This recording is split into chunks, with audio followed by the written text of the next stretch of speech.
let's take a look at day 3 here. This is going to be PowerPoints 4 and 5.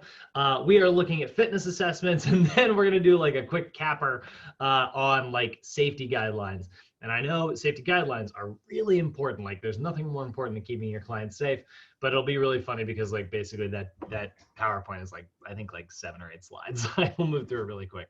It's like your clients can't hear as well, they can't see as well, and they're not as agile. So make sure that you are writing stuff in bold, speaking clearly, and clean up the gym floor. There's your safety guidelines. Anyway, so let's take a look at chapter 4 here. So this is going to be our fitness assessments, right? I know we've talked about fitness assessments before. Guess what? We're going to talk about fitness assessments again. In fact, this course, after this course, we are going to do a 12-day class that is kind of treated as if it's kinesiology too, but really it's a fitness assessments class. And so we're going to be looking a lot at how we assess posture and things like that. And we'll be further looking at kinesiology again, although we will not be doing muscle actions like we did in the last class. So you guys can breathe easy. Looking at fitness assessments, we want to understand like any contraindications that are related to that when working with seniors. We want to use our fitness assessments to be able to develop an appropriate exercise program and good program design. And so we want to understand the rationale behind that today, understand how to administer a health history questionnaire and a PAR-Q, as well as all of our objective assessments. Before we kind of dive into our different types here, and again, I know this is very familiar to you guys, well, except for you, Noel, this is your first time seeing this. So this is your first of many. So we got to understand like what a fitness assessment actually is, right? So when I say fitness assessment, what I'm describing is a series of exercise assessments that help trainers gather adequate data related to their client in order to create safe or effective programs. So here's the thing, right? Like, how do you as a trainer know what exercises to give your client, you know? Because you could always just like write a generally good program, you know, like be like, I don't know, do squats. Great, that's actually not bad advice. Do the bench press. Yeah, that's also really good advice. The bent over row, love it. Military press, cool. Deadlift, awesome. Hey, guess what? You just hit the whole body, you know? Like, you got the chest, back, shoulders, and legs. You got both sides of the legs, which is pretty good. And then planks, boom, there you go. That's a cookie cutter program that really would get you a long ways. But it's not exactly specific to your client, right? Like that's not catered specifically to them. Like everybody's got different postures, everybody's got different overactive, underactive muscles, and everybody's got different needs, obviously. And so that's why we have our fitness assessments. Like me, like I tend to be kind of a weirdo. I've got a posterior pelvic tilt, which is not that common, right? A lot of people have an anterior pelvic tilt. Some people have knees valgus. Some people have feet turn out, right? Some people have rounded shoulders. Some people have a bunch of problems, right?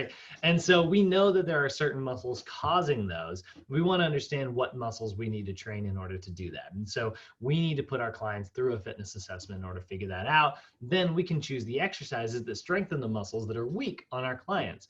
And we can choose the stretches that stretch out the stuff that's tight on our clients. Meanwhile, how do you know what percentage of someone's heart rate to give them? What if you give them too high of a heart rate and it causes them to, you know, hyperventilate during like a training session or pass out or have a heart attack, right? You want to make sure that you're picking the right intensity of exercise. And that's another thing that our fitness assessments are for. God dang it. I love the cereal, but it gets caught in my throat. We have got subjective and objective sections in our fitness assessment. So these are two terms it's so funny because like, I don't think this stuff is that, I don't think knowing the difference between subjective and objective information necessarily makes you a better trainer, but it's just one of those things that is a very easy test question to write. So you know you're going to get tested on it. So we put a lot of emphasis on making you guys see this over and over again. So there are two major categories of types of information. You have got subjective information and you have got objective information. So your subjective information is any of the information that cannot be measured. Your client's likes, their dislikes, their medications, their injuries, their medical history, their occupation, their hobbies. All of those things are great and they do help you write an effective program, but they are not the types of information that you can measure. So there's no way to tell like improvement when it comes to subjective information either, right? So a lot of your older adults are going to have one or more chronic conditions, right? They're definitely going to have that. They're probably going to have some type of a history of injury, and it's common for a lot of seniors to be on different medications. And so because all of those things affect the body in one way or another, we want to ask about it, even though it may not tell us directly what exercises to pick, like objective information, right? The stuff that you can measure. If I measure, the angle of your tibia compared to your foot, and I look at like how far your tibia can come forward, right? AKA dorsiflexion, right? That would be the foot coming this way, but like if we're moving the tibia this way, it's still dorsiflexion. So, if I were to angle how much dorsiflexion your ankle has, then I was like, okay, that's got about 30 degrees of dorsiflexion, right? Ideally, we want to get to about 25 degrees, right? Like if that's something that we looked at, that's something I can measure. And it's like, okay, you got about 30 degrees. You're not too far off. Let's do a quick little like foam roll for your soleus and your calves real quick. And then we'll do a couple stretches and see if that improves your range of motion. Then I measured it again and I saw that it improved, right? I'd be like, great, that is exactly the type of stretch I want you doing. Right. So my measurable stuff is really handy because, I can totally see before and after, I can see improvements, I can track stuff, And so I think a lot of times like trainers tend to put a lot of emphasis on our objective information. I know I tend to be kind of objective, like in terms of like what I put a lot of emphasis on, like what I prefer to pay attention to, but do not make any mistake here. The subjective information is very, very helpful. And it really does give you an idea of how to write your programs, I was thinking about this the other day. The last time we taught this class, I was trying to think of a way to explain how to use subjective and objective information. And one of the things that I was thinking about was I was like, subjective information is what's going to tell you what type of program to write. Like if you're going to write like a theme for your client, subjective information is going to be really important for you to know what type of theme or what type of workout you're going to give them, because it's going to tell you a little about their likes and dislikes. And then your objective information is going to tell you what numbers to pick within that workout. So if I talk to Irene, and she told me that her hobbies include running on the beach, right? Well, then that's subjective. I can't measure like, how good at running on the beach, how much do you like running on the beach? I can't like measure that, right? But it is important. So then when I'm writing like programs for her, I'm going to write a program that's going to help her get more effective at running on the beach. Then objectively, I'm maybe going to measure like her heart rate and be like, you know what, you're in really good cardiovascular shape. Let's give you a zone 2 or higher in terms of cardio programs. So I want you at 76 up to 85% of your heart rate max. So we love both those types of information. They are both very, very important. So let's go ahead and talk about what subjective information is. There's going to be two major categories. Two major assessments in the subjective information section. And that is going to be your PAR-Q and your general/medical history questionnaire. So your PAR-Q, right? Again, subjective information, PAR-Q, general medical history questionnaire. This is going to provide feedback regarding your client's personal history. And I think that might be a quote, actually. Maybe you want to have that highlighted. But what the PAR-Q is, the Physical Activity Readiness Questionnaire, right, is a safety questionnaire that determines if it is safe for your client to engage in exercise. So the PAR-Q really isn't going to tell you too much about like what exercises to pick for your client. Honestly, it should be the first thing that you do with every single new client that walks through the door. You should always, always, always start with a PAR-Q, because this is your "Are you safe to exercise?" questionnaire, right? So if your client answers yes to literally any of the questions on the PAR-Q, you want to make sure that you get a doctor's permission or a doctor's note before they start exercising. And so you'll notice if you look at the PAR-Q, actually, it is all questions related to the cardiorespiratory system, right? Has your doctor ever said that you have a heart condition that you should only perform physical activity recognized by a doctor, right? Recommended by a doctor. Yes or no, right? Do you feel pain in your chest when you perform physical activity? Yes or no? Do you have a bone or a joint problem, right? That could be worse. Yes or no? Do you ever lose balance or consciousness? Yes or no? So all these questions here are yes or no questions, and they are going to determine if your client says yes to any of those things, and you're just like, all right, well, you said a bunch of yeses, but we're just going to go down to the gym floor anyways. You'll be fine, right? Like, not a great choice. But here's the other part of it. Let's say your client says no to everything, and then during that first initial assessment, your client has a really minor heart attack, right? You had them do a fitness assessment, they had a minor heart attack. It was something that was bound to happen in this client. They've been heading down heart attack road for several years now, but it just so happens that it happened during your training session.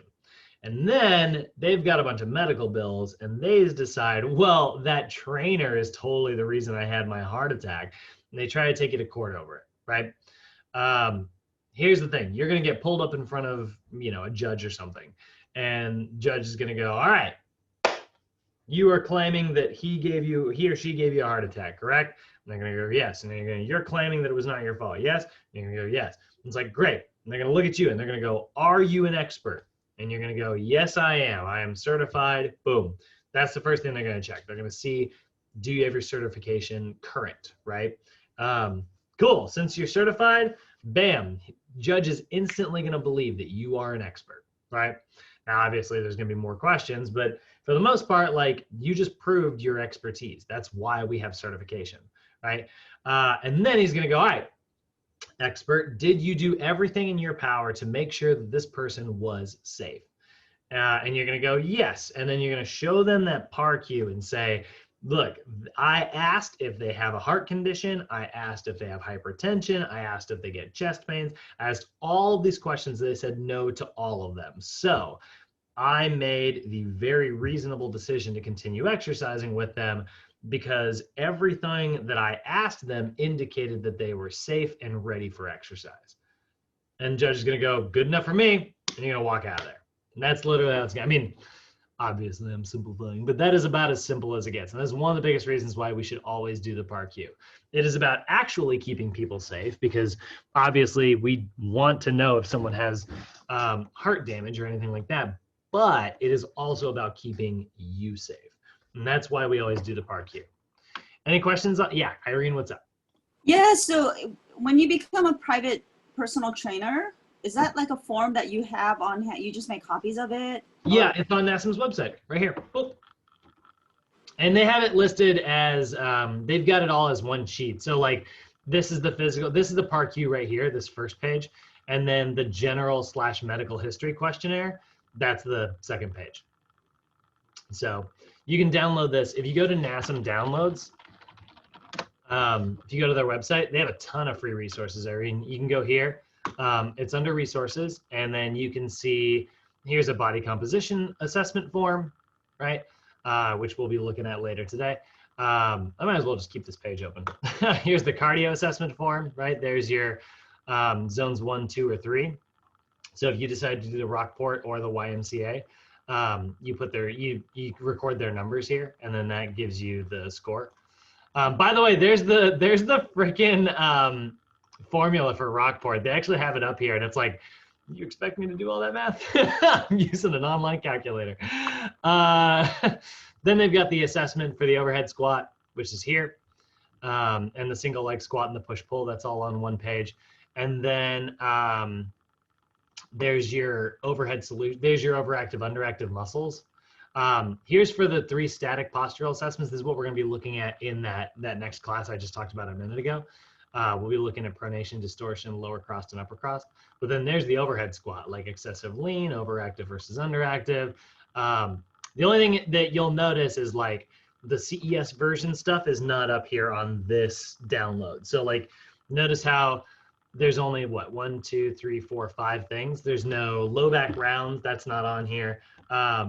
Heels rise, that's not on here, and then asymmetric weight shift is not on here. And that's because this is the regular CPT version, not the CES version.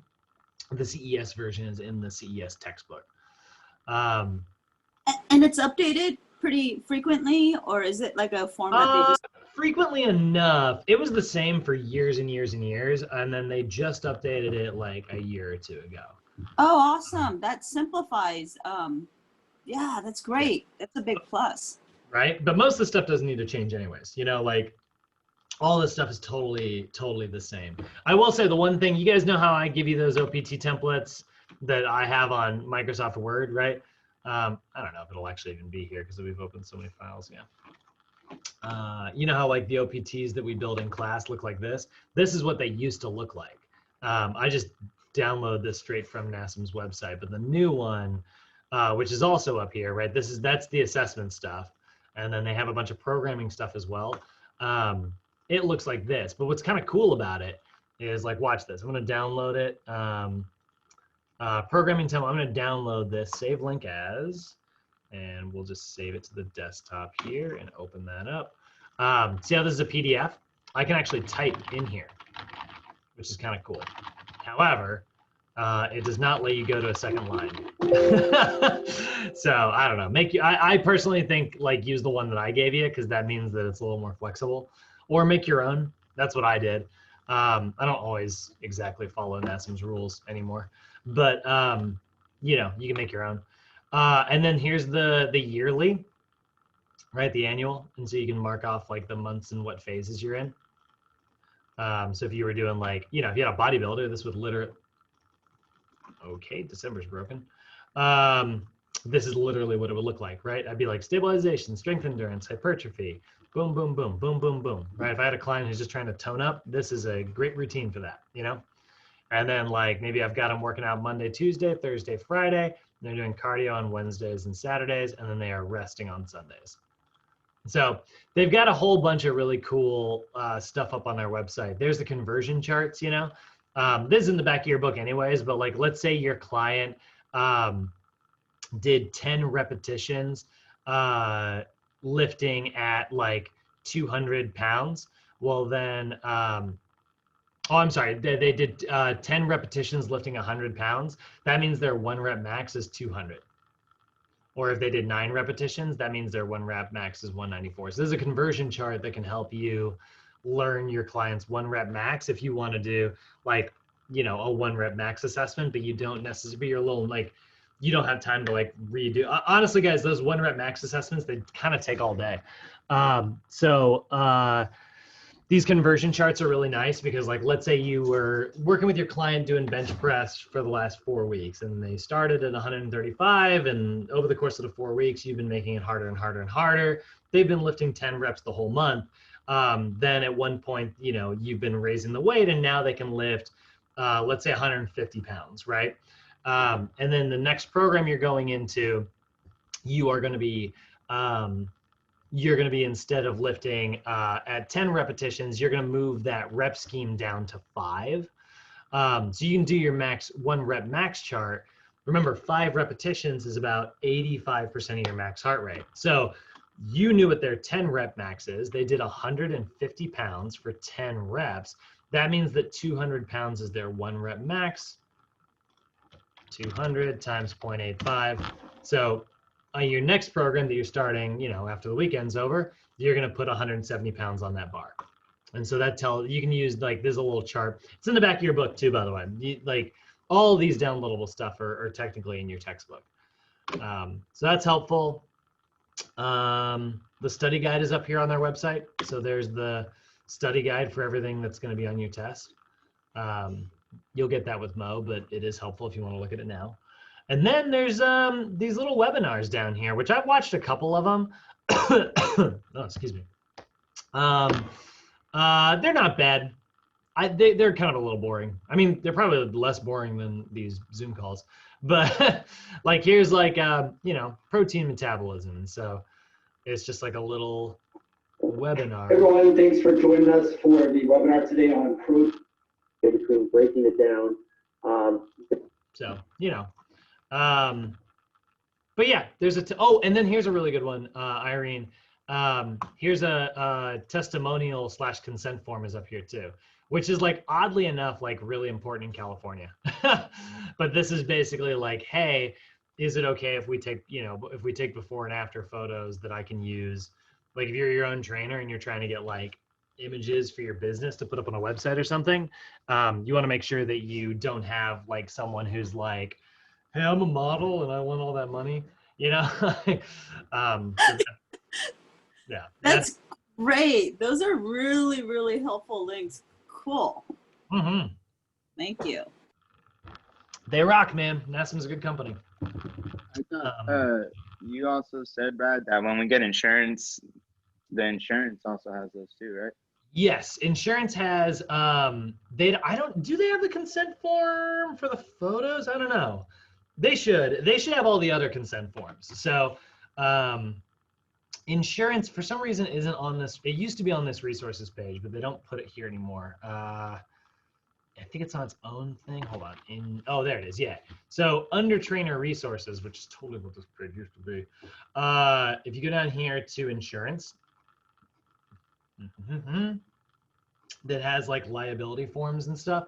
But they're just going to encourage you to go with Next Insurance, you know, which is really funny because like, I don't know about you guys, but I get freaking commercials for Next Insurance like every freaking day. But they're awesome, man. They do a really good job, and like, you know, plans as little as like $25 a month with Next Insurance. So they're really quite good. And if you do want just the basic liability, you can get as low as like 11 a month. Trainer insurance is not that expensive. I know so many trainers who are just like, they train without it having insurance. And I'm like, what are you doing? It's so cheap. And like, you are going to lose everything, you know? Like, it drives me nuts.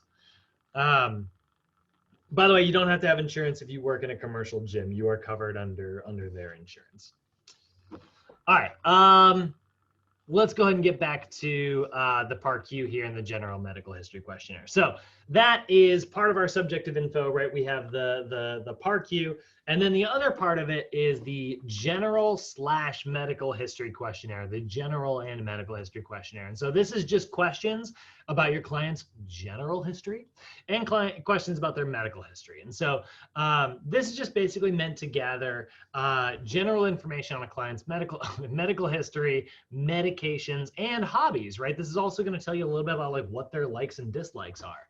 I love it when I get somebody who puts like, I love board games, because I'm like, great, we are going to gamify the crap out of your fitness program, you know? I'm going to make little bets with you, and, you know, the more often you show up, we're going to reward you board game style, you know? Like, I love stuff like that. I think it's fun and motivating. So that's what your general medical history questionnaire is, right? It has comprehensive questions about any activities that your client engages in regularly, you know, if they play tennis as a hobby, or if they go for walks regularly, if they like to garden. Gardening is a red flag, by the way. Gardening is, I know gardening is beautiful, and I know it's really good for you, and it has a million benefits, but I cannot tell you how many times gardening has been responsible for my clients being like, I can't come in today, I threw my back out gardening. And I'm like, ugh. My mom is totally one of those. My mom loves gardening, and she hurts herself doing it all the time. Like, my knees hurt because I've been on my knees all day gardening. And I'm like, stop. So I'm a little biased towards gardening, but that's definitely one. Tells you information about your clients, right? And then it can also tell you about any prescription medications that they are on, and that can have certain effects, right? So if this isn't up on NASM's website, but this is in your textbook, NASM prescription medications. So this table is in your textbook, and it will tell you a little bit about what certain prescription medications do in the body. Oh, come on, internet. I know it's on here. Okay.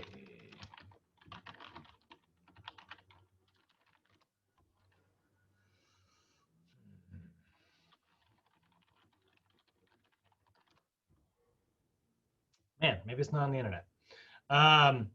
anyway, there's a table in the assessments chapter that will have information on what will happen to your client's heart rate, like will their heart, like a beta blocker, for instance, that can lower your client's heart rate and lower their blood pressure.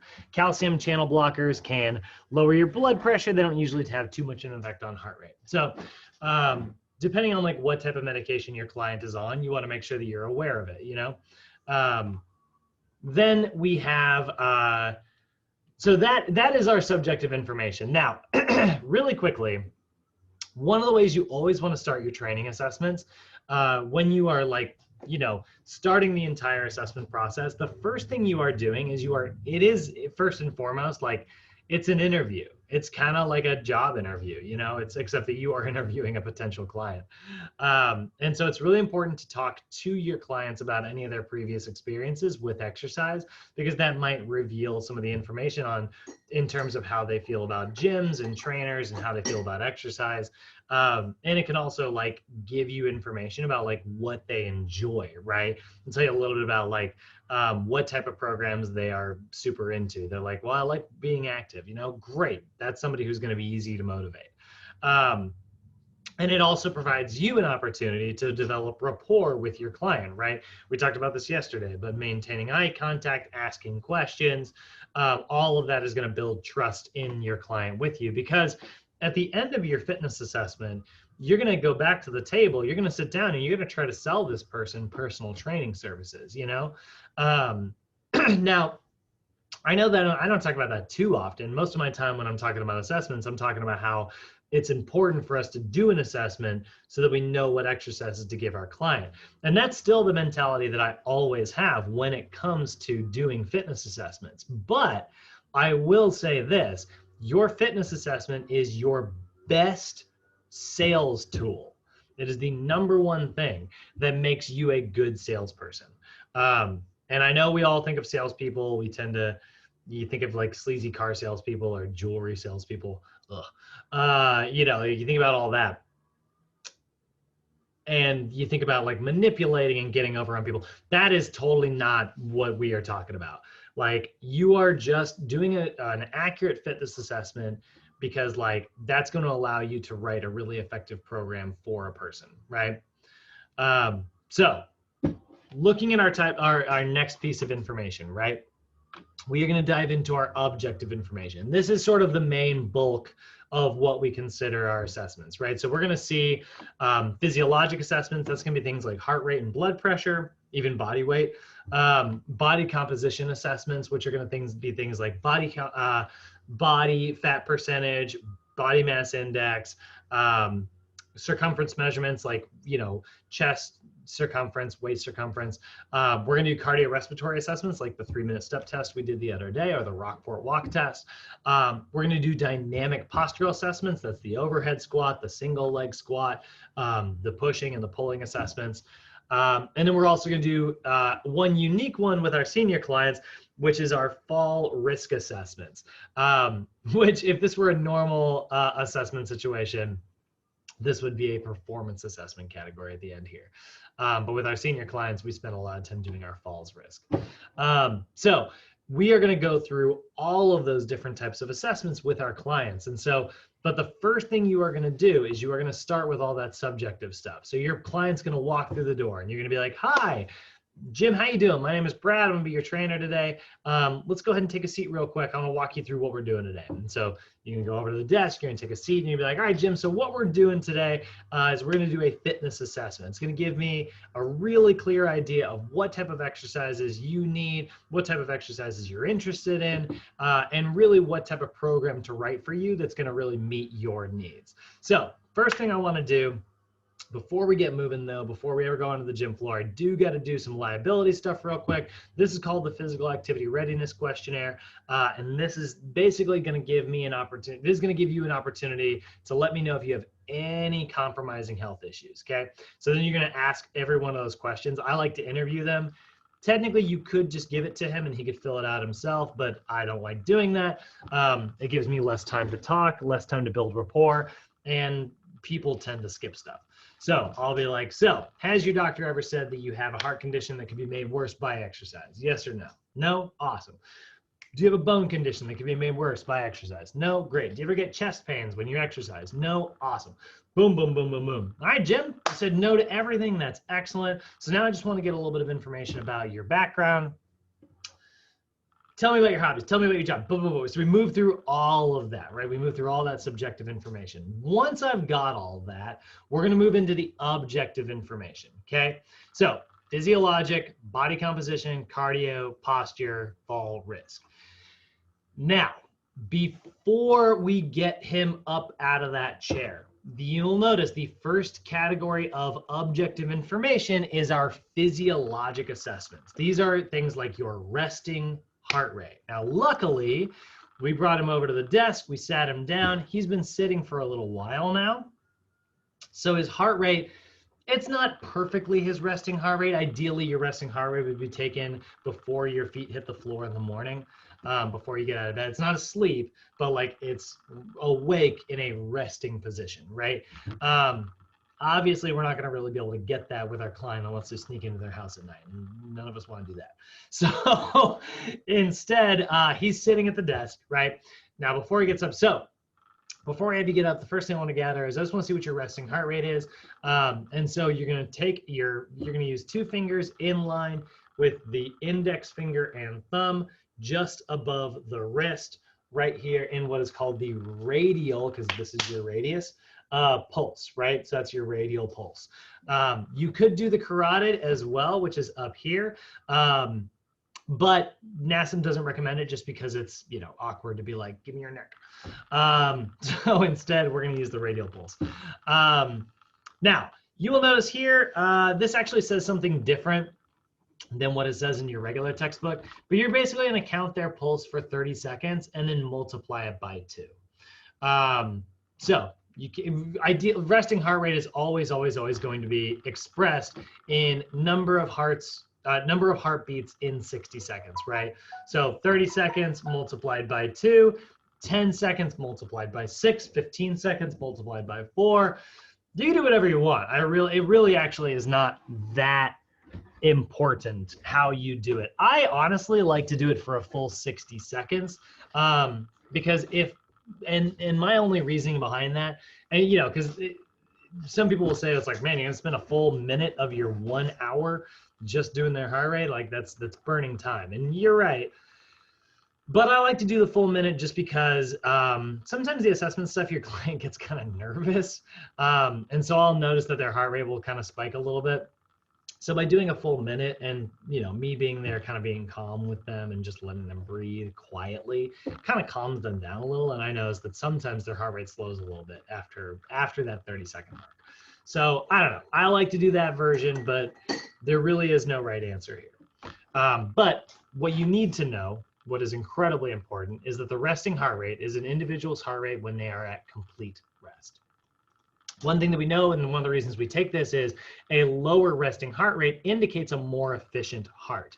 Now, Noel, this is your first time seeing this. This is one of our most important concepts right here in the cardio chapter. So we measure heart performance using 2 metrics. And one of those metrics we can't measure, which is kind of funny. So the way we measure your heart is we are going to use your cardiac output, right? Now, I can't measure your cardiac output. I just don't have the sophisticated tools in a gym setting. But what cardiac output is, it is the overall performance of the heart. That sentence right there, super important, by the way.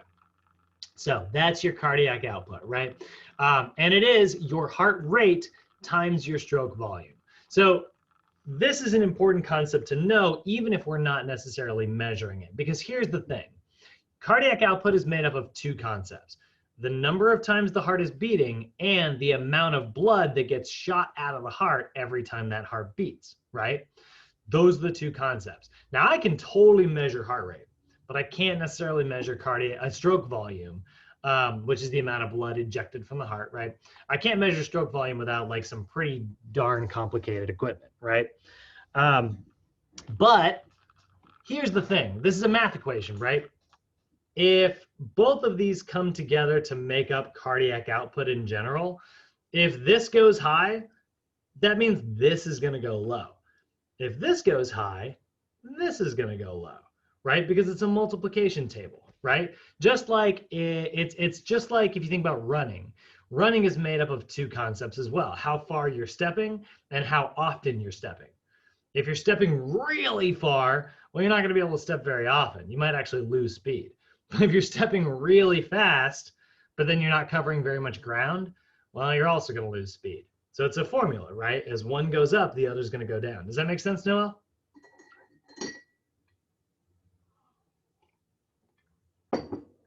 Noel, you with us? Oh boy. Yeah, I'm with you. Okay. Yeah, I'm just on the road. I'm on the road. Oh, gotcha. Okay. No sweat. So cardiac output, that's your heart rate and your stroke volume, right? Now, like I said, I can't measure stroke volume, but here's what I know. If stroke volume is really important, right? That's how strong your heart is beating and how far it's shooting blood out of your heart, right? If your heart rate's really high, right, that means that your stroke volume is likely pretty freaking low. Because your heart's going, man, I need to deliver blood and I just don't pump that much blood every time I beat. So what I'll do is I'll beat more often, right? So that's one of the reasons why a lower resting heart rate indicates a more efficient heart. If I see someone's heart rate is super high when they're at rest, that means that like their heart's not pumping very much blood every time. So it has to beat more often. That's why this is important. I got a question. That's why this is important. Yeah, go ahead. I got a question. Uh-huh. So you saying when you're working out, there's a person that got more cardio wind than you do than a person that's just starting to work out. You know what I'm saying? Mm-hmm. And so that person that's just starting to work out, if his heart beating faster and he get tired faster, that means that that he's getting a complete workout, because everybody's conditioning is different. You know what I'm saying? Yes. So it means that the person whose heart rate is higher is not in as good a shape. So their workout is harder, yes. It is a harder workout for them. They're both getting a good workout, right? But the one person's working at a higher percentage of maximum effort. So let's say you clone me, right? Let's say you pull another me from a different universe. So there's two Brads, right? And they're both 32 years old. They're both 6'1". And let's say they both weigh the same, you know? Let's say we both weigh 175 pounds, right? And you put the both of us on a treadmill. Now, I like to do a lot of cardio, right? That's my favorite thing. Brad 2 never does cardio. So he's never really trained his heart. His heart is not very efficient, even though we were both born with the same heart. You put us both on a treadmill at 9 miles an hour, right? So, and you measure our heart rates, my heart rate is going to be lower than, we'll call him Evil Brad, right? And the reason my heart rate's going to be lower is because I'm used to that exercise, but I also have a cardiovascular system that is efficient enough and a heart that's strong enough to support that type of exercise. So my heart rate's going to beat at a lower rate than his because his heart isn't pumping very much blood every time because it's weaker than mine. Does that make sense? Right. There we go. That's cardiac output in a nutshell. Well, All what right. you saying? Hello? Yeah. Yeah, so what you said, see, I was a football player.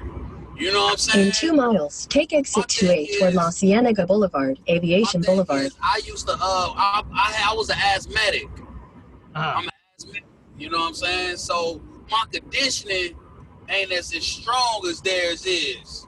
And Sure. that's why they had more endurance than I did. But once I had that second wind and I took my inhaler and I had that second wind, I was able to go longer than people was. You Sure. know what I'm saying? Without being tired. So Right. is that second wind? What's the whole second wind thing? That's so funny. Irene, you were just talking about this the other day, right? Yeah, it's the same question. Yeah, so second wind, right, is where, so one of the things we haven't really talked about with your group yet, and we'll get into this later, is when you look at the way we metabolize and create energy when we're working, your muscles, we can't store energy in our body because it's too volatile. But what we can do is we can store ingredients to make energy. So we store things like glucose, we store things like fat, and then we have this cardiovascular system that can bring in lots of oxygen. And so, yeah, sure. And so when we see, when we see our In bodies half a mile, take to exit create 28 toward energy, La Cienega Boulevard, Aviation Boulevard. Somebody's going to the airport. So when we see our body needs to create energy, what we do is our cells take in glucose and they spit out this high energy molecule called ATP, but they also spit out lactic acid. Okay, so lactic acid we generally think of as like a bad thing because it's the thing that makes you tired when you're running, right? So they are like tired during anything. It's that burning sensation. So a lot of times lactic acid gets kind of a bad rap. But what a lot of people don't think about is that lactic acid is actually one of the ingredients to make more energy once we kick over into this next version of metabolism. So what the second wind is where you have built up like the first, when you start running, you build all this lactic acid up, which kind of leaves your body feeling gunky and tired. But then once you maintain that activity for a little while, you start having an increased oxygen delivery, and that starts converting that lactic acid into this high energy molecule. So you end up getting a ton of energy from it. And that's what the second wind is. That's what I mean, like me, dude, like I love running, but in the first 2 minutes, just like anybody else, I'm like, blah, blah, blah, like I get all that gunk and stuff. And, I get like, talk that loogie and, get running. Like, it happens. It's the left lane to turn left onto La Cienega Boulevard. Question, man. What about the why they called it muscle recovery? Is that the same as the acid, that the things that we produce in our bodies that covers the acid that, you know what I'm saying, our muscles, you know what I'm talking about? Rest and recovering is letting that lactic acid get converted because it's a duration situation. The longer but don't they got powders and stuff like GNC that go help you recover faster so you can keep on working out and they have some things? Not really. No. They sell stuff. Yes, that stuff exists. Most of it doesn't work. So you have things like pre-workout, which is like caffeine, and that has really that has some effects and leaves you feeling energized. But it doesn't mean you're going to just have like unlimited energy. Like B vitamins, people always sell like B vitamin supplements, and B vitamin supplements are part of this metabolism that I'm talking about. I'll give you a more in-depth talk on this stuff when we get to our actual metabolism chapters. It's not super relevant for right now. A lot of that is stuff that we are going to cover when we get to like cardio classes. But what I do want you to know about for right now is just looking at your blood. Just look at like delivering blood throughout the body, which delivers oxygen throughout the body. And we'll talk about like the metabolism side of it. That's on a cellular level. I want to zoom out just a little bit and just talk more about like how your heart rate is related to your oxygen delivery. And yeah, there are supplements, like there's people will take like nitrous and stuff, and that causes your blood vessels to dilate, which delivers more oxygen technically, although that has not been shown to result in increased performance. It's a supplement that does do something, but there is not actually a lot of evidence to suggest that it has a positive effect on your ability to exercise. Because think of it this way. Let's say your car can hold 13 gallons of gas, okay? And then you have a gas can that you also fill up and you strap it to the hood of your car. So now your car is effectively holding 20 gallons of gas. Can your car travel any faster now? right? So that's a lot of times like what those supplements do, Noel. Like they do have a physiologic effect, but that physiologic effect has not been shown to improve exercise. Does that make sense? It's kind of a contentious opinion. That's a good analogy though. Yeah. It's the same thing. It's honestly the same thing is true. You guys have probably heard this. Have you heard someone say, too much protein is bad for your kidneys? You ever hear somebody say that? That's not 100% true. If your kidneys are functioning fine, you are going to make them work more often by eating a super high protein diet. Doesn't mean that it's going to damage them, as long as they can keep up with the amount of work. Now, if you have kidney damage already and you're on a super high protein diet, yeah, you're asking for trouble. So it's just sort of a misinterpretation of data. That's all that really is. I'm not saying supplements are evil. I just think that a lot of times they're sort of used in ways that don't actually have any positive effects. That's why the 3 supplements I believe in: caffeine, whey protein, and creatine. Those are the 3 that there's just overwhelming amounts of evidence that show that they work. And even creatine doesn't work unless you're doing low reps. So, all right. So getting back to heart rates, right? Typically trainers are going to measure our heart rate using that radial pulse that I mentioned, right? You want to measure it at the wrist in line with the thumb and index finger. Now, there is also a term that you also need to figure out that's very important with your clients, which is their heart rate max, your max heart rate. Now, this is a calculation. This is a number thing, right? So we're going to do a little bit of math here. And it is a general calculation of your client's maximal upper heart rate. So it is always going to be this number right here. Guys, everybody get this freaking formula memorized. Your heart rate max is 220, always 220. 220 minus your client's age. So I am 32, 220 minus 32.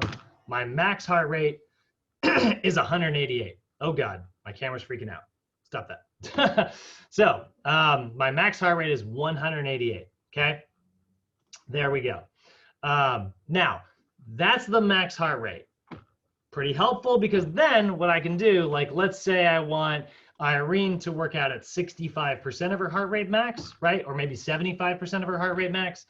Well, actually, I'm not going to use Irene because then I have to do the math again. So if it's me and my max heart rate's 188 and I want to work at 65%, or I want to work at 75%, I'm going to take 188 and I'm going to go times 0.65. That's 122. And then I'm going to go 188 times 0.75. That's 141. So me, I'm going to work between 122 and 141. That's going to keep me in zone 1. Now, it's not bad. That's a pretty decent version of calculating heart rate max. But here's the thing. It's not super specific, right? Because like I said, go back to my example I just gave a minute ago with Evil Brad from Universe 2, right? He has never exercised before. His resting heart rate is going to be higher than mine because his heart is not as efficient as mine, right? He doesn't exercise very often, so his heart isn't as strong, so it can't pump blood as often, so it has to pump, I'm sorry, it can't pump as much blood, so it has to pump more often in order to make up for that, which means he's going to get exhausted much, much faster because there is a heart rate max. There's a moment where it's like, well, I just can't get that much faster, right? So if I really want to be super specific about giving my client the right target heart rate, I need to use this other formula called the heart rate reserve method. And this is an individual's target heart rate. And it's based on the difference between their resting heart rate and their maximal heart rate. So go back to earlier, right? We talked about our clients like cardio assessment, right?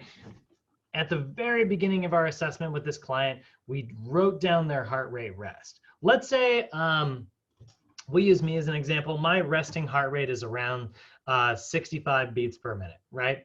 So resting heart rate of 65 beats per minute, that's what's going to go here. My heart rate max, I wish I could actually type in this. Oh, you know what I can do? Okay, this is going to be a little bit weird, but let's do this. Print screen. Okay. All right, so if this were me, my resting heart rate is 65. Can you guys still see me? Oh, I can see my screenshot picture over here. I was freaking out with my camera. I thought my computer froze. All right, so my my resting heart rate is 65, right? My heart rate max is 188. Ooh, that's difficult.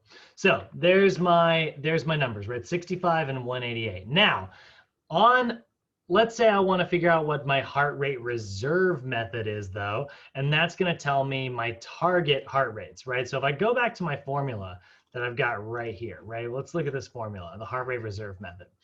That is going to be, the target heart rate is going to equal your max heart rate, that's the 220 minus your age, minus the resting heart rate. Then you multiply it by whatever your intensity is. And that intensity is either going to be 65 to 75%, 76 to 85%, or 86 to 95%.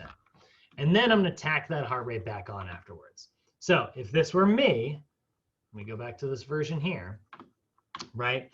That is going to be, this is going to be much easier if I type it. That is going to be 188 minus 65, right? And you got to put like little parentheses here. 188 minus 65 times, and we're going to go 65%. And then I'm going to add back that 65 back on. So there's my 65%. And then we'll figure out what that equals in just a second. And then I'm going to do my 75%. So that's going to be 188 minus 65 times 75% plus my resting heart rate of 65 again. And that's going to give me that. And so then let's do the math and actually figure it out. So 188 minus 65 times 0.65 plus 65. So that's 145. And then 8 minus 65 oops.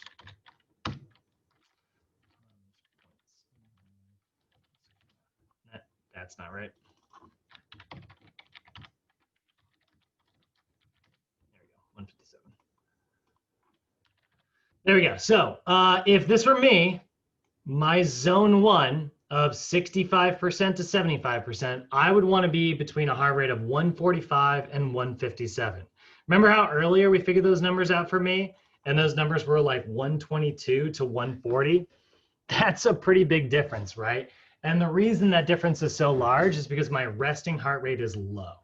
So that allows me to work at a higher intensity. Does that make sense? Yeah, that makes perfect sense. Cool. I know sometimes I move a little quick on the math stuff. I'm not a very good math teacher. So if I'm moving too fast, let me know. I got one more example for you, just so we use numbers. I realized when I was doing this, I was like, great, my resting heart rate is the same as one of the zones. That's going to be complicated.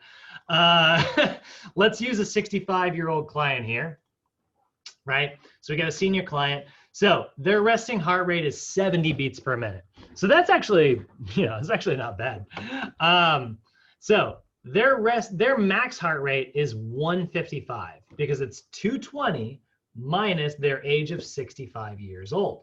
So 220 minus 65 is going to give us 155 is their max heart rate. Then we subtract his resting heart rate of 70 beats per minute. So 155 minus 70. We're going to multiply that whole number by 65% because that's the bottom of zone 1. And then we're going to tack his resting heart rate back on at the end.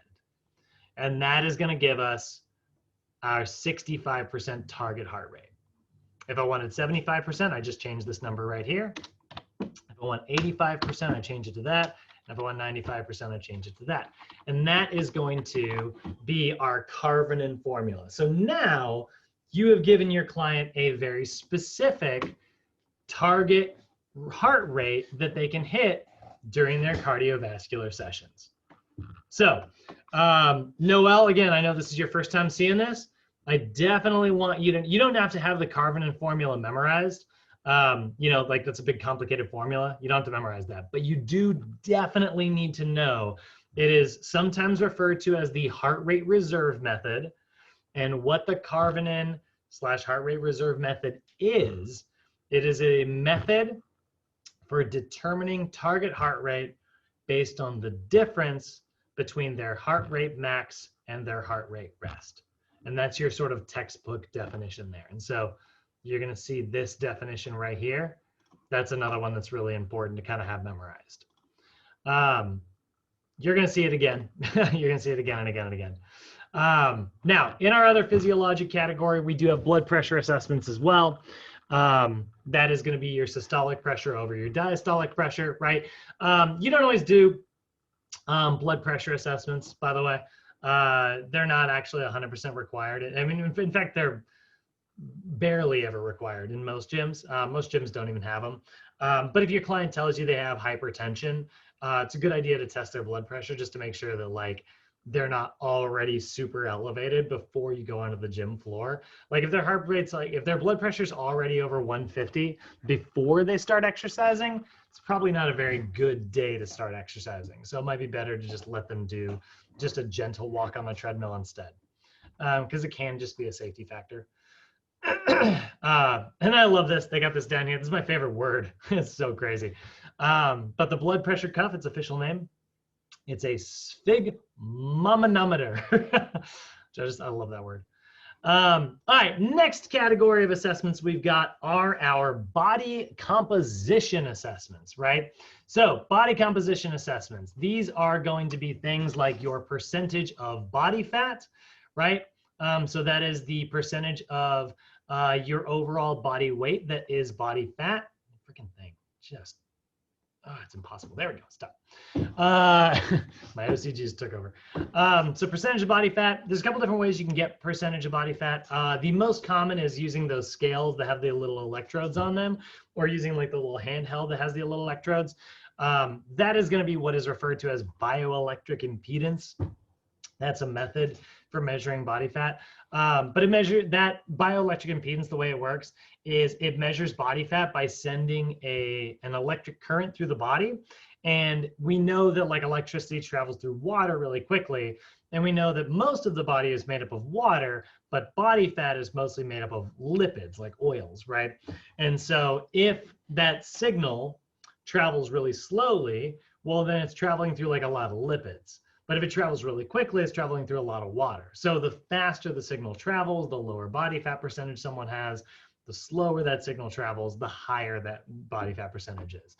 You don't necessarily even need to know how fast the signal is traveling. You just need to be able to look at the machine and be like 18%, 25%, 30%, like whatever the number happens to be. This is probably the preferred method that you are going to use with your senior clients.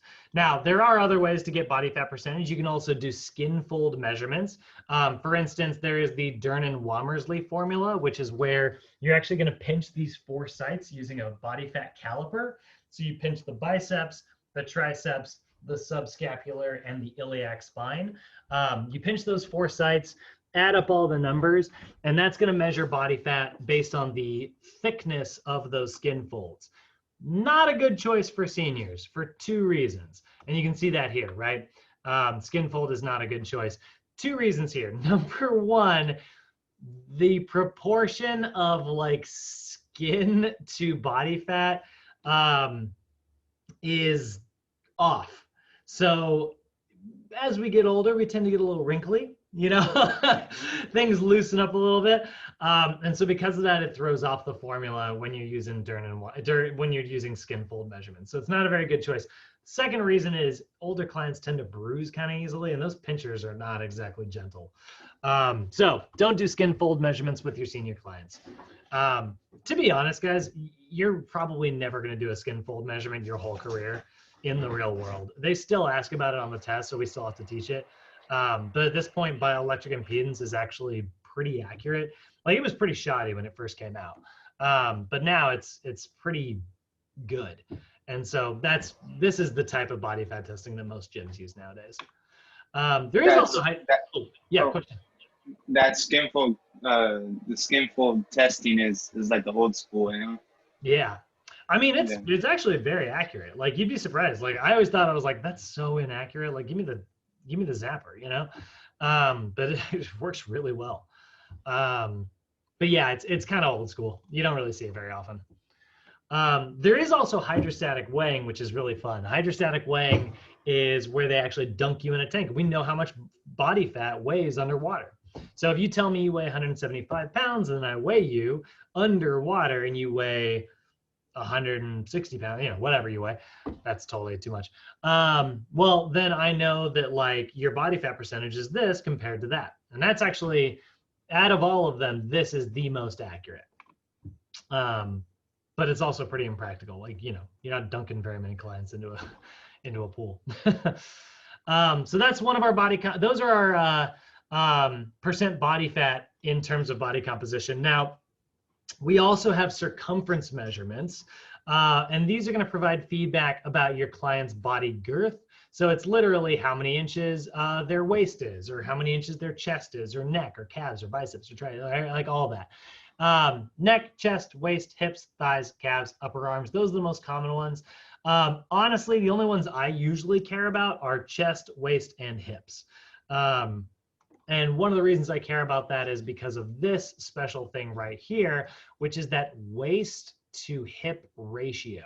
So there is a comparison between the widest part of your waist and the narrowest, I have that totally backwards, the narrowest part of your waist and the widest part of your hips. And so we're looking at the ratio and difference there. We want that ratio to be 0.8 or lower for women and 0.95 or lower for men. The reason this number is higher is because men are going to have a more narrow pelvis naturally, whereas women are going to have a naturally wider pelvis. And that's the only reason there's a difference between these two numbers. But that's a really good one. This actually isn't a question you'll probably be asked about until you get to the weight loss class. But I'd still like to mention it. Most important thing whenever you're doing circumference measurements, make sure you're always being as consistent as possible. Just make sure that you are always measuring in the exact same spot. Make sure that you're pulling for the same amount of force every time. Always be as consistent as possible. Tell your clients to wear the same clothing, especially women. Like make sure that your female clients are wearing like the same bra, for instance, that they always test in. And that way there's not like a huge difference between like 1 week and the next, because it never feels good to your client, guys, if you're like, hey, you've lost 3 pounds, but you've gained a ½ inch on your waist. And it's because they're wearing like a different type of clothing. That is going to totally psychologically just screw them over. So make sure you're always trying to be as consistent as possible. That's why I always encourage my clients always to measure in the same clothes. Body mass index, you guys are familiar with this. That's calculation of your height versus your weight. It is your weight in kilograms divided by your height in meters squared. That's going to give you the BMI. We've already talked about that, so I'm going to go ahead and move past that one. We've also got cardiorespiratory assessments, right? These are the ones that we practice. Well, this is one of them that we practiced in the park the other day, right? The Rockport walk test is one, but the YMCA 3-minute step test is another. And so the Rockport walk test is a 1-mile walking assessment that your client is going to walk a mile absolutely as fast as they can. And you are going to record 2 things: how long it took them to finish the test and what their heart rate is at the 1-mile marker. Now, because you want to figure out what their heart rate is at that 1-mile marker, you're going to test their heart rate, and usually you're just going to do 6 seconds and multiply it by 10. That'll give you the 60-second marker.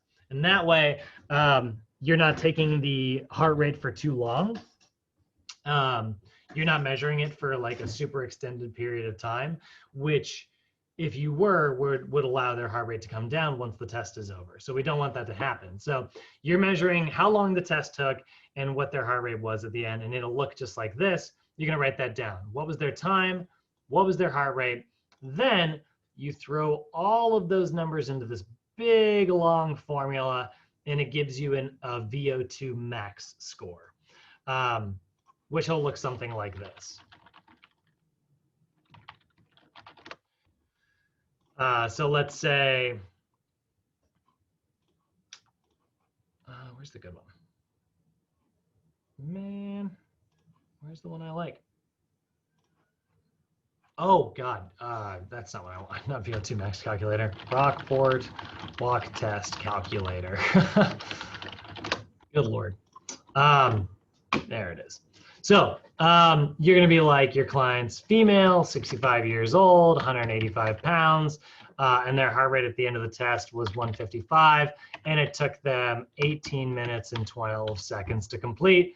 You're going to hit calculate. That would give them the poor category. But if it took them 16 minutes, still poor, 14 minutes, that'll give them a fair rating, right? If their heart rate was 145. That'll give them an average rating, right? So those are sort of how we use the Rockport walk test. And so you would actually put the VO2 max score right here, which would be 24, right? That's what you would put in this little box right here.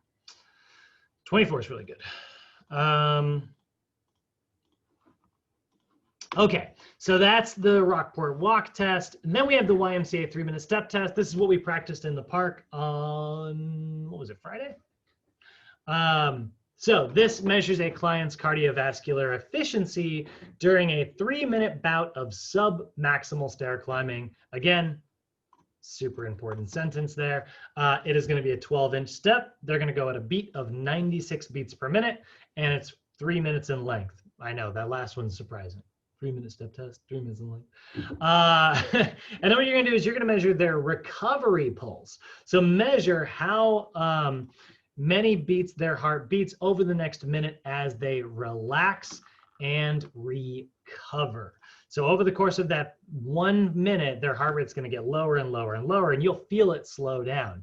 And that's what you're going to write on this number right here. Then you're going to look at the little table.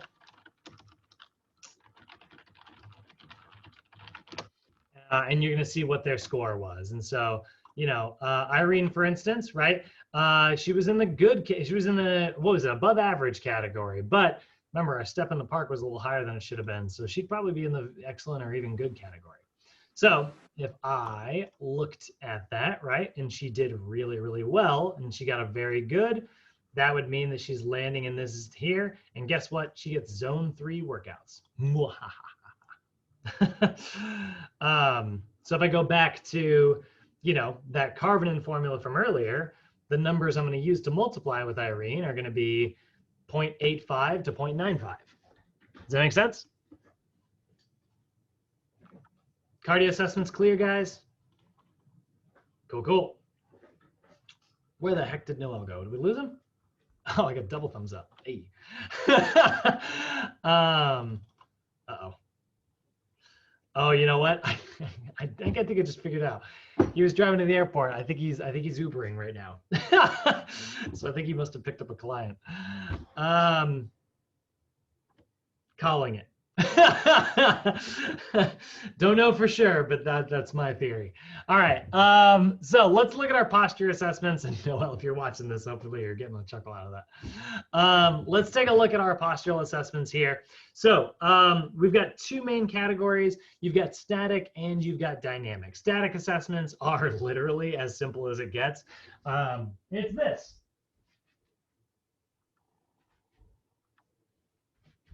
And you're gonna look, and if your client stands funny in either of those 3 versions, you're gonna write down what you see. And so with your static assessment, right, you're gonna go up here and say, you know, do they have feet turning out and feet flattening, and are their knees caving in, right, during your static assessment? If you notice that, well, that's pronation distortion syndrome. Do you notice that, you know, when you look from the side, do they have an anterior pelvic tilt? Well, then that's lower cross syndrome.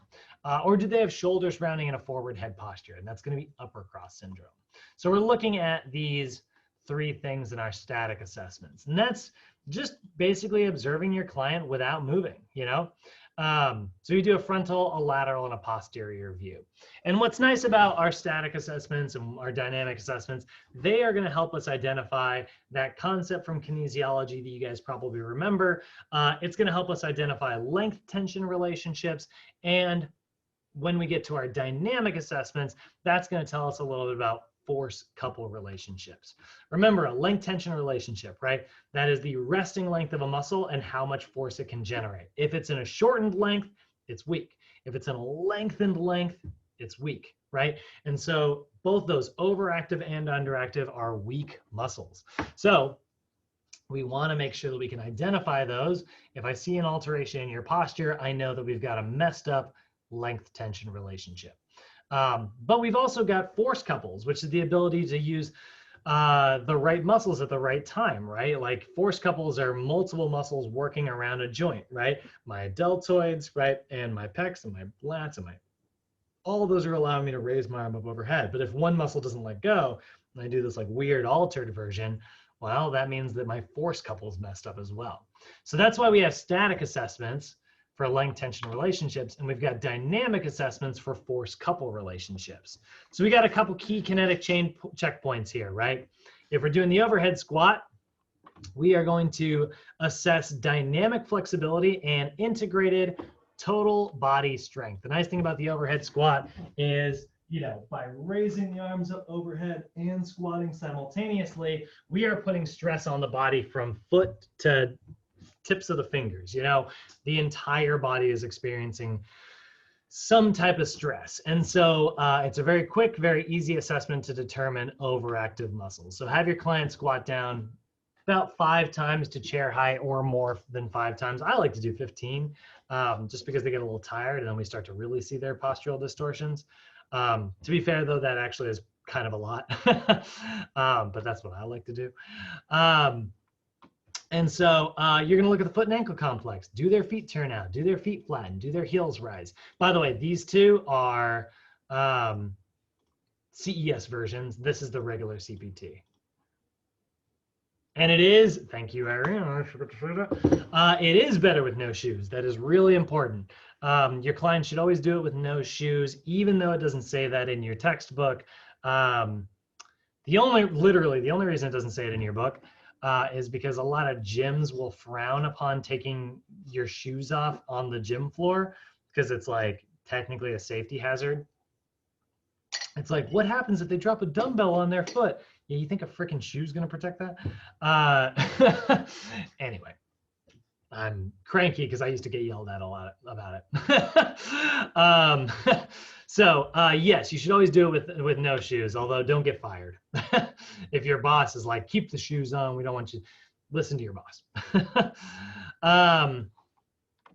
Then we look at the knee complex. Do the knees cave in or do the knees cave out? We look at the lumbopelvic hip complex.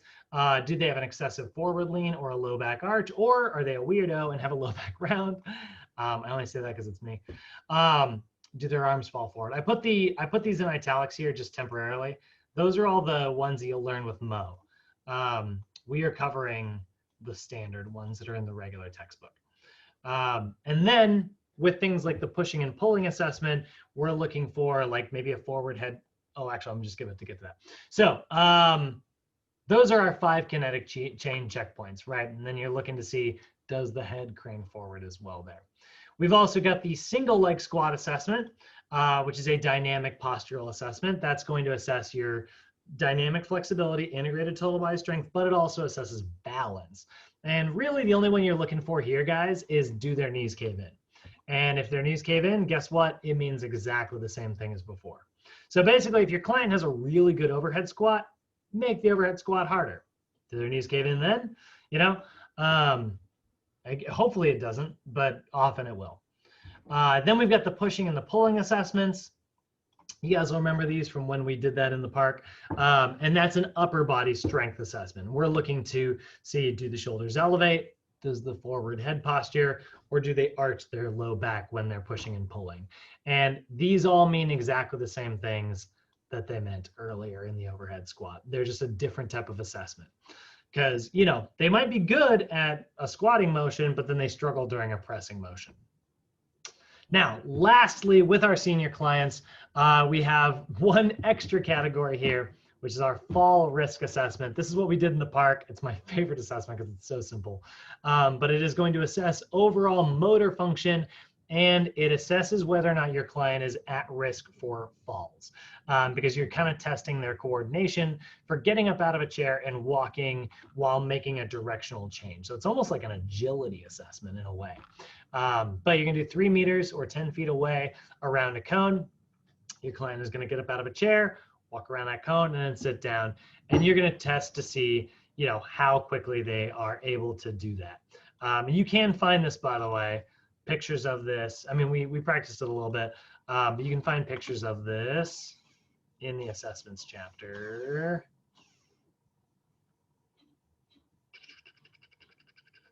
There's the timed up and go.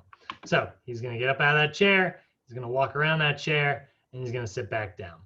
And you're just looking to see if those numbers improve slowly over time. I really like doing the tug test, but I like doing it because it's fun to get kind of competitive about it.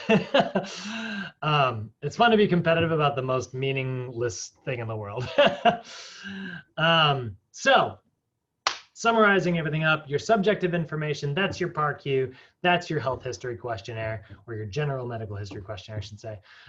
Your objective assessments, those are things like heart rate, all the different versions of heart rate, right? We have resting heart rate, we have target heart rate, we have max heart rate, bunch of different versions. You need resting and max in order to figure out target, you know? And target is what you're aiming for in the workouts.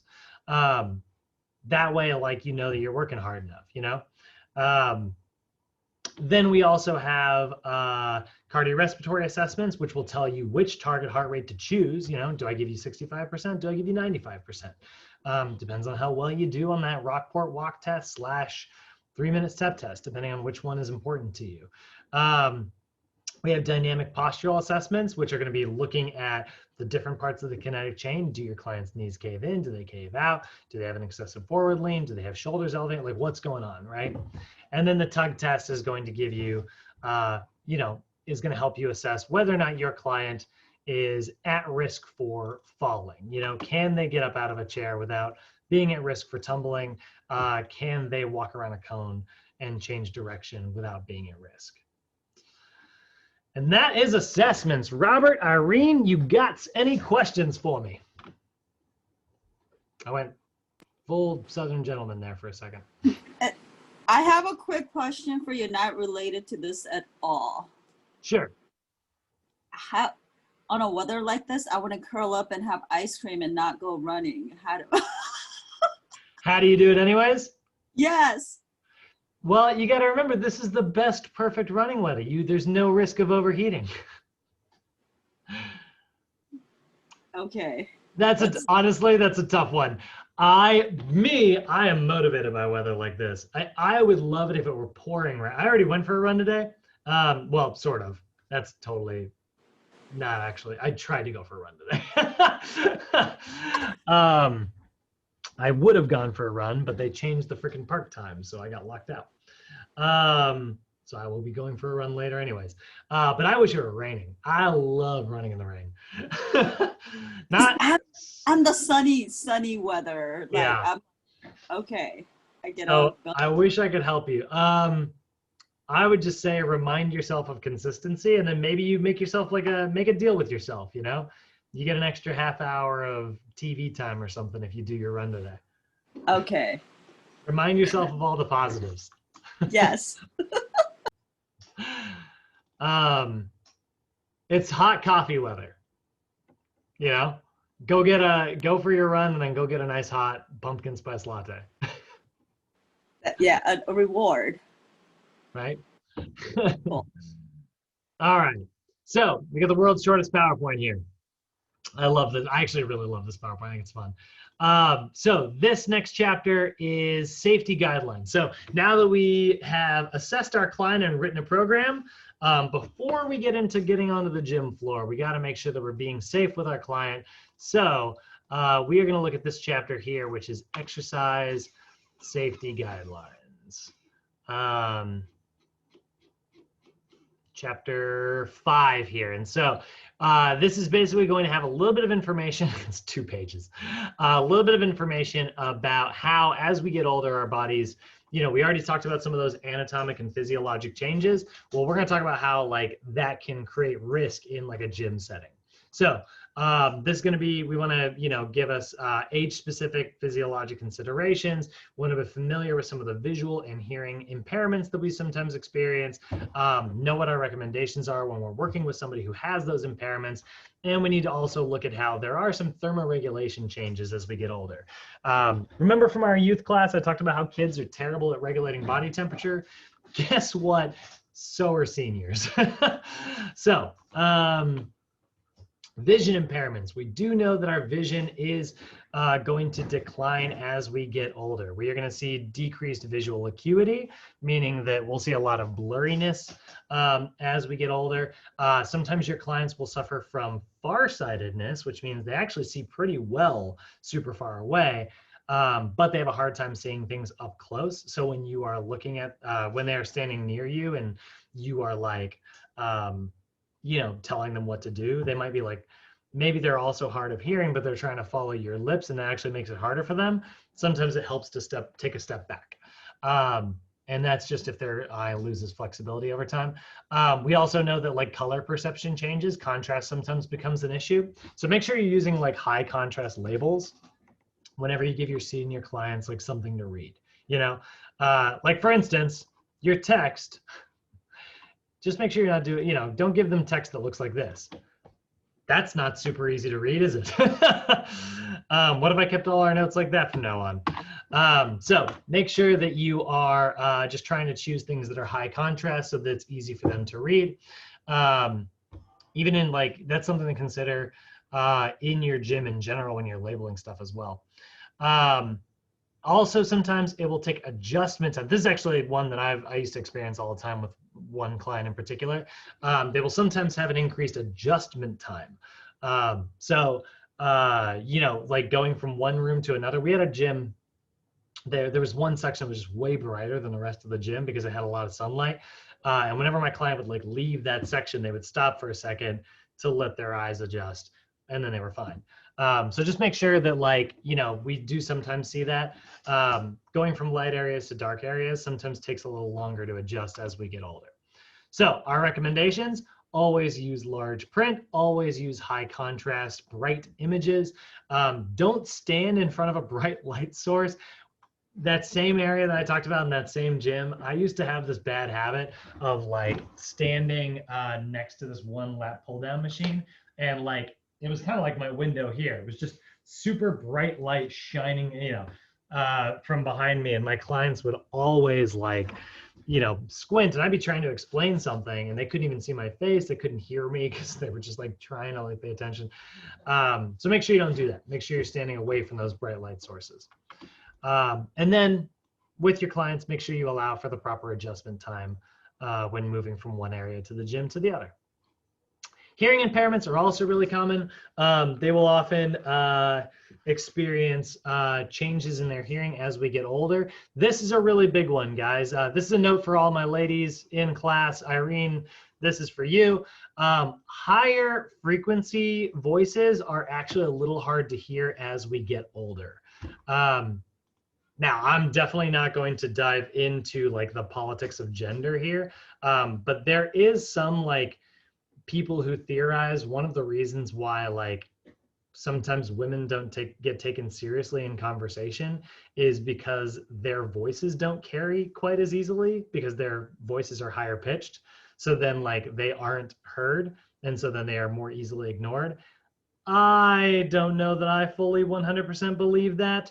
I think that there are a lot of other underlying reasons, but I do know that it is true that with a higher pitched voice, your voice is vibrating at a much higher frequency, and so it will get lost over time, which means it's sometimes harder to hear.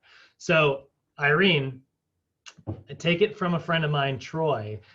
She's a female trainer, and I remember having conversations with her, and then I would hear her on the gym floor, and she had a very different voice when she was training her older clients. Really all of her clients, but I noticed it with older clients. And I was like, hey, I got kind of an awkward question. Why do you have two different types of voices? And she was like, so that my clients can hear me better. The gym floor is super loud, and in her high-pitched voice, she couldn't be heard on the gym floor. So she would speak a little bit in a lower voice, and it made it a lot easier for her to be heard. So that is something you might want to take into account. Don't take it from me. Take it from one of the best trainers I've ever worked with. Never knew that. Yeah, that's why, like, sometimes, like, it's why, like, little kids, sometimes it's just hard to hear them over like a lot of ruckus. When it vibrates faster, it dissipates more quickly, and so it just doesn't carry as far. Oh, wow. Yeah, weird, right? So then we also have two different types of like hearing changes as we get older. There's conductive hearing loss. This is a general loss of hearing due to like sound waves not being transmitted very effectively.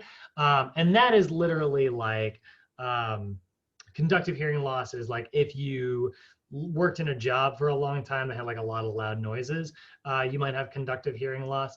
And so things literally just don't penetrate very effectively. And then there's also like sensory neural hearing loss, which is like damaged structure to like your inner ear. And so there will be like sometimes sensitivities to certain frequencies. I know that I sometimes struggle with this actually. I've always had this problem, like super intense high frequencies sometimes drive me a little crazy.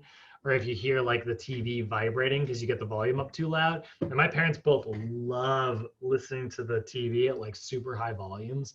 And it just drove me nuts as a kid. And now, like, whenever I'm listening to headphones and stuff, it's always really quiet. And people, my music when I'm in the car, and my friends are always like, "Why is it so quiet?" I'm like, "I can hear it fine." And so it's like a little bit of sensitivity to certain frequencies. So that's something to be aware of. Yeah, question. Yeah, people that who experience vertigo, do they also have harder time hearing? God, harder time hearing. I don't know. I'm not an expert on vertigo. Maybe that would make sense to me, but I'm not an authority, so I'm not gonna commit to an answer. Okay. No, I just thought of it because my sister experienced it a couple of years ago, and so I just Really? wondered. Okay. Yeah, vertigo's rough, man. Vertigo is really rough. I can't imagine what that's like. I've had a couple clients with vertigo. You got to be a little cautious. I honestly treat vertigo clients, I treat them like blood pressure clients. I just don't change the orientation of their head through the whole session. So no crunches, no laying down. I just keep them upright the whole session. And that works pretty well actually with vertigo clients. Has she ever gone in for treatment? Has she ever done like the I think she was doing more like the acupuncture and things like that. But she said it felt like she was drunk and just totally lightheaded and everything's spinning. And yeah.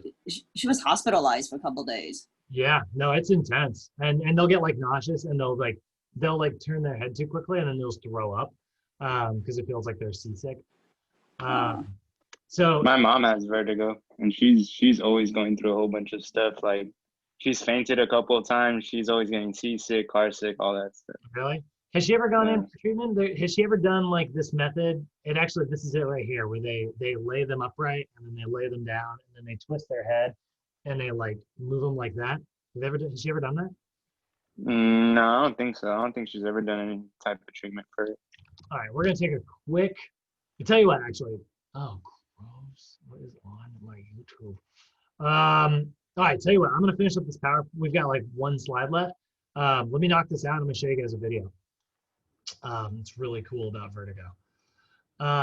Okay, so safety recommendations with your clients. Face your client if they have hearing loss.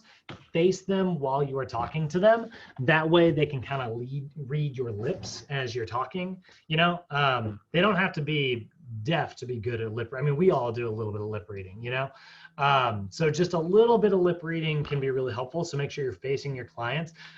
Speak slowly and clearly. You don't need to shout with your clients, even if they have hearing loss. Just speak clearly. Shouting is actually not helpful because, again, if they have like sensory neural hearing loss, those frequencies actually could give them a headache.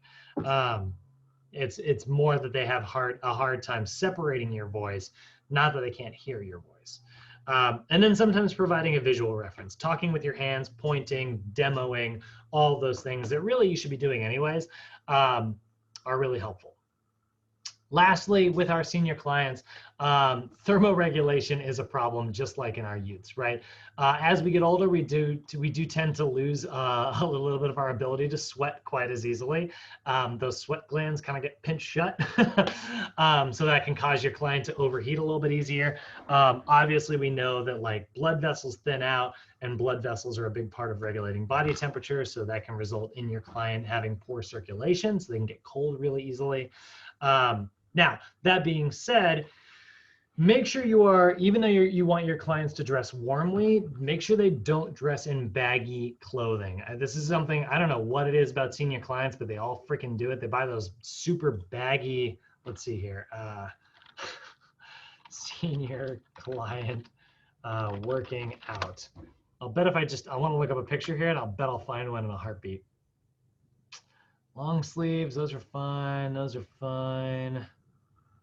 Yeah, maybe I'm wrong. Maybe they finally have gone out of style, but they'll get those old school freaking tracksuits. Duh. I know what you're talking about. They used to do that, and then the ladies would like walk around the malls in them. Yes, these freaking baggy things, don't let those will get snagged on every machine in the gym. Like, they'll just be I mean, we've all had that. You know, when you're walking and your belt loop will like grab like something and you're like, gah, like, gah, it's so dangerous. I hate baggy clothing in gyms. I always get like untied shoelaces and baggy clothing, like both those things. I'm like, I get like itchy. I'm like, I gotta go say something. And then I'm like the jerk who's like, your shoes untied? And they're like, I know. I'm like, just trying to help. Goodbye forever. You know? It's for safety reasons. Right. And then proper foot care is really important. Make sure your client's wearing the right type of shoes, ankle support, blister support, you know. That's another one senior clients love to do. They love to get those freaking like $5 shoes from Rite Aid. Don't let them wear those. Wear some athletic shoes. So encourage water regularly to keep to make sure that they are hydrated. If you need help with hydration, you can get some electrolyte style water. It doesn't have to be Gatorade because it has sugar in it, but electrolyte water is helpful. Dress your client in layers. That way, if they get hot, they can strip down. If they get cold, they can put their layers back on. And then always recommend safe and comfortable shoes. And I'm not going to review a 5-slide PowerPoint. And that's about it. Do you guys have any questions about that stuff? No questions, but I like the idea of working with seniors. And I was thinking, I'm like, if I was training a senior client, I would give them like an hour and a half to just kind of take my time with them. It's so fun. I mean, honestly, it's like it's like a puzzle sometimes, because you're like, they'll be like, oh, I'm like the most boring client ever, right? And it's like, no. Like, you've got all kinds of stuff I want to fix. That's fun, Yeah, I like the idea and the sound of it. Wow. All right, so I'm gonna kill the call. I'll see you guys all tomorrow. Where's my button here? Well, we're gonna see a video